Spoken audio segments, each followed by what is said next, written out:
there, STEM enthusiasts. I'm Courtney, and welcome back to the STEM Spark, the podcast where we ignite curiosity, creativity, and confidence in every learner through science, technology, engineering, the arts, and math.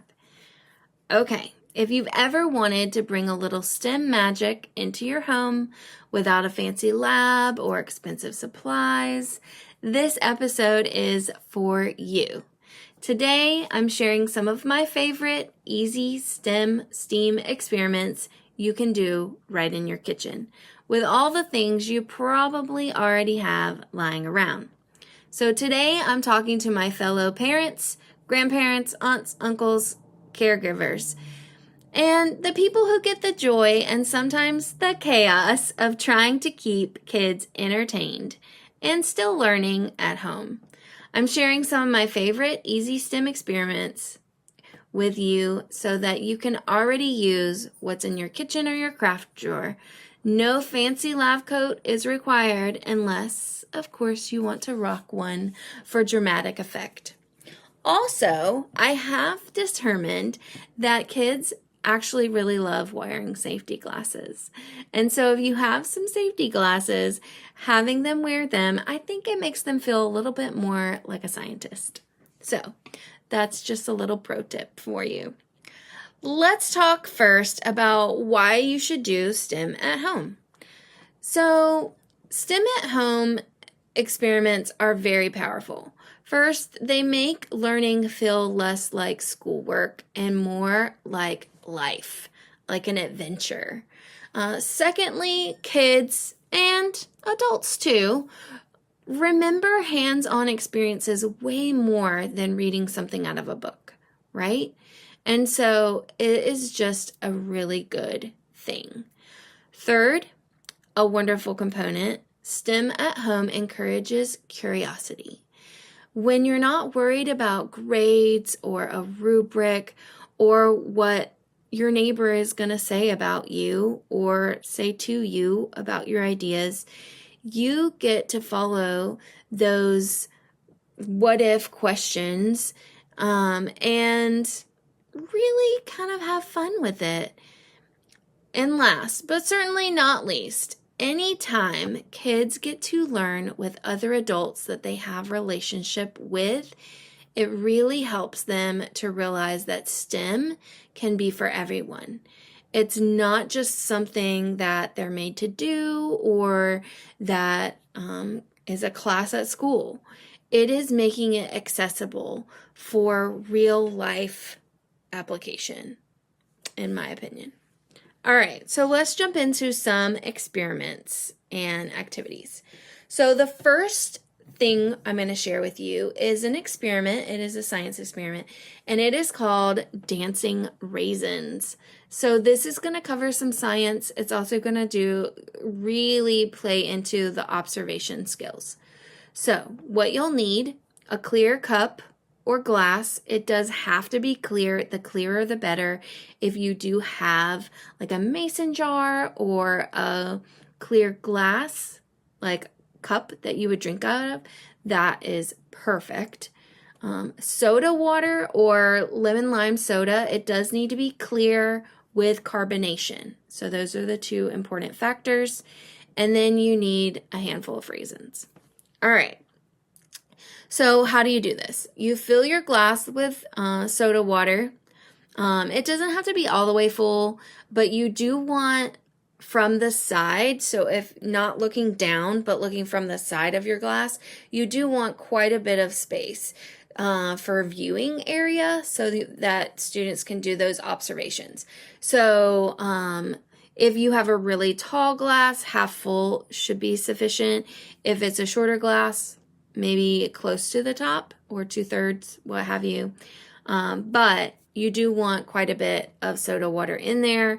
But if it's too much, they're not going to dance as much. So kind of keep that in mind. All right, drop the raisins in and watch them sink. So they're going to sink and then they're going to float back up. And when you keep watching, they'll start to dance for several minutes. And so These are the questions that I would ask kids as they're watching. What did you notice? What do you think made the raisins dance? Another really great scientific question is, what qualifies as a dance? Because different kids have different answers to that question. Sometimes they'll say, oh, it has to go all the way to the bottom and back to the top to qualify as a dance. Some kids say, well, any movement should be a dance. Some kids will say, well, if it goes below the surface by this amount, it's a dance.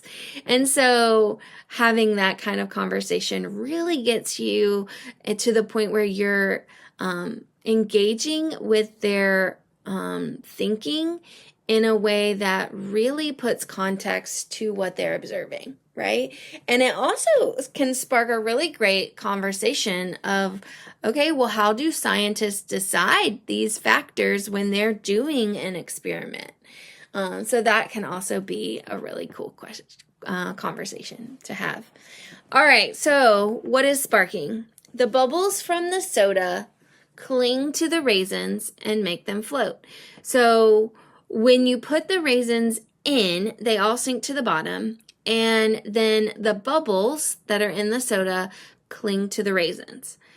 Once a raisin has enough bubbles to cause it to come back to the surface, it'll come back up.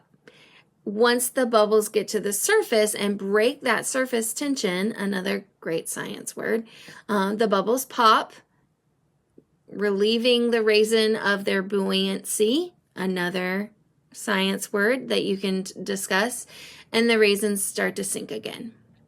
So this is a fun way to introduce buoyancy, gas through the bubbles, and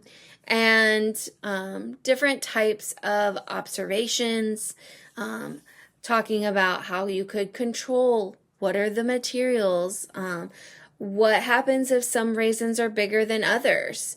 All of those things can be conversations and ways to incorporate just a different level of learning, right?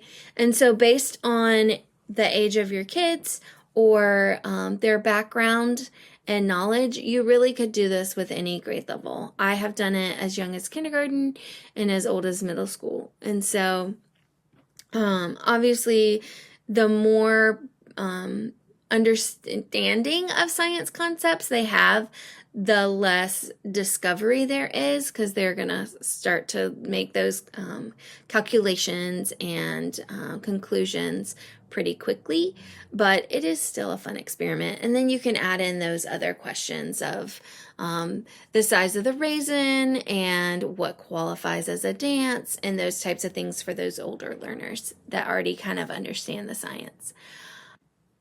All right, so our next experiment is called Paper Towel Art Merge, and it includes art and capillary action. So there's the science. What you're going to need is paper towels, and then you're going to need washable markers and 2 small cups of water. So when you're thinking about your paper towels, white paper towels that are kind of fluffy are the best ones to use for this kind of experiment. So what you're going to have your students or your kids do is draw a design on the paper towel, but leaving some white space. So ratio-wise, I would say 50% design, 50% white space. Then you're going to fold it so the design is kind of hidden inside. I would say like rolling it up or kind of folding over and over is a great way to kind of make your paper towel ready to put in the water. And then the next thing you're going to do is you've got 2 small cups of water. Your water does need to be high enough so that when you put the cups side by side, and then you can kind of arch your paper towel into both cups. You're going to place the edges of the paper towel into both cups, and then watch as the colors magically appear and spread. And so that is super fun. So the real magic is always in the questions. So some of the questions I would ask for this project or this experiment would be, what do you think will happen with the paper towel and the water? So when they're drawing out their design, I'm going to just pose this question of, when we put this in the water, what do you think is going to happen? And then another question as they're observing the paper towel in the water could be, what caused the water to move? And have them think about that. These little conversations are where the real learning happens, right? So having them think about and express their thoughts gives them the depth of learning that we really truly want. And even hopefully will spark them to start asking some questions. And it's never a bad thing to be like, that is the best question, and I don't even know the answer to that. Let's do some research.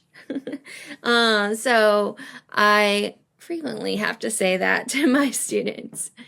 All right, so the spark with this is it is a great introduction to capillary action, how water moves through those tiny spaces, and it also lets kids be creative with their designs. As the water moves, you can talk about art concepts.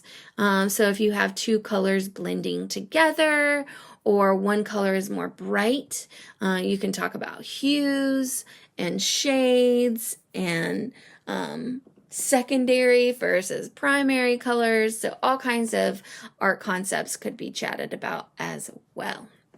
All right, so that experiment was for my artsy friends. And then experiment 3 is more of an engineering experiment. So this one is marshmallow towers. It will deal with engineering and math, and it's real easy to throw some math into this one, which is great. So what you'll need is mini marshmallows. The small marshmallows are much better than the big ones. Also, I tell my students they cannot rip them apart because, oh lordy, that makes a mess. I would encourage you, unless you're just going to go straight to the bath or what have you, leave the marshmallows as they are as a part of this experience. Otherwise, it will be sticky everywhere. And then toothpicks. So marshmallows and toothpicks, what do you do? How do you do it? Challenge your kids to build the tallest tower they can just using marshmallows and toothpicks. I would encourage them, try different shapes. Think about your design. I also like to throw in the whole foundation component with building tasks. What does every good building need to have? It needs to have a good foundation. It needs to have some kind of structural support so that as you get taller, it weighs it down a little bit, it still is going to hold, basically. I will give you a little pro tip. Triangles are surprisingly strong. All right, I wouldn't give that away right away, but encourage them to try different shapes. All right, once it topples, talk about what worked, what didn't work. I love giving them the opportunity to try again, develop that resilience and that perseverance of, okay, the first idea didn't work. What should we try next? What worked? What didn't work? That kind of thing. All right, let's talk about some real magic questions. What gave your tower the most stability? So with younger students, I would include shape in this question. What shape gave your tower the most stability? With the older kids, I would just pose it as is. And then let them kind of discover or talk about what they discovered in their experiments or experience. And then what made the most difference in your design? So was there a factor that you're like, oh, this is when things shifted when I was building? So that kind of helps kids find that turning point or that moment of success that you can kind of latch on to. Even if the tower wasn't super tall or did end up falling, that focusing on that could be super helpful. All right, so the spark in this is kids get a hands-on lesson in structural engineering. You could even watch some videos about structures or engineering or building. They get some geometry, so you can throw in some of those geometry terms, and problem solving, which is also an engineering big tenet. What worked, what didn't work, how can we shift it, kind of thing. Plus, there is a built-in snack reward at the end. I don't let my students eat them because multiple people have touched them, but at home, it's a different story. So let them have the marshmallows and wrap up their fun experience with a little snack. All right, so it's your turn. There you go. 3 super easy, low-cost STEAM experience you can try hopefully today or tomorrow. The best part about these activities is that they are quick to set up, they spark big curiosity, and can be scaled up or down depending on your child's age. You don't have to have a science degree to do STEAM at home. You just have to be willing to explore, make a little bit of a mess, and ask questions together. My favorite things is when a kid asks a question that I don't know the answer to, and we march over to my computer and figure it out together. I love that. It makes them feel like it's okay to not have all the answers. It also gives them permission to ask hard questions. So that's just a little food for thought. This week, pick one of these experiments, try it out with your kids, take some pictures, share your discoveries, and remember, STEAM is all around us every day. Comment below what experiment you and the kids are going to do first. I've got a document linked below with directions for each experiment, questions you can discuss together, and a little bit of that background info on the science of each experience.